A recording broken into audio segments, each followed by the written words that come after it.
আগামী ৩রা মে। আগামী ৩রা মে শনিবার। আগামী ৩ মে শনিবার আগামী ৩রা মে অনুষ্ঠিত হতে যাচ্ছে।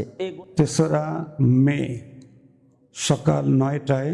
আগামী ৩রা মে হেফাজতে ইসলাম। আগামী ৩রা মে শনিবার। বিসমিল্লাহির রহমানির রহিম। মহান আল্লাহ পাক রব্বুল আলামিন তার পবিত্র কোরআনে পাক নাজিল করেছেন। অন্যতম উদ্দেশ্য হলো মানব জাতির মধ্যে সাম্য এবং ইনসাফ কায়েম করা।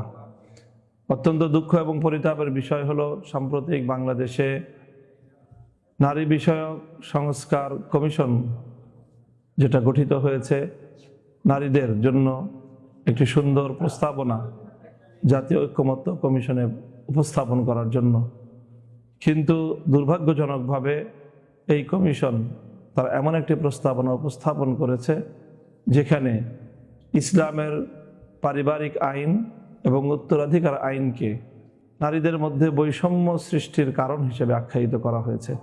এর মাধ্যমে এই প্রস্তাবনাটি শুধুমাত্র ইসলাম বিরোধী নয়, বরং ইসলামকে কটাক্ষকারী এক চরম ধৃষ্টতাপূর্ণ একটি প্রস্তাবনা।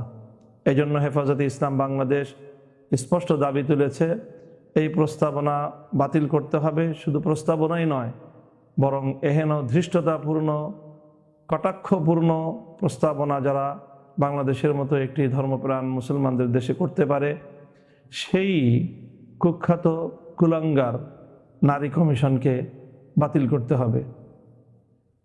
আরও কয়েকটি দাবি সহ আগামী ৩রা মে শনিবার সকাল ৯টায় রাজধানীর ঐতিহাসিক সোহরাওয়ার্দী উদ্যানে হেফাজতে ইসলাম বাংলাদেশের আহ্বানে অনুষ্ঠিত হতে যাচ্ছে মহাসমাবেশ।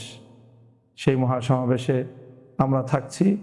আপনাদের সকলকেও ইমানি দাবি পূরণে এই মহাসমাবেশে যোগদান করার জন্য উদাত্ত আহ্বান জানাচ্ছি।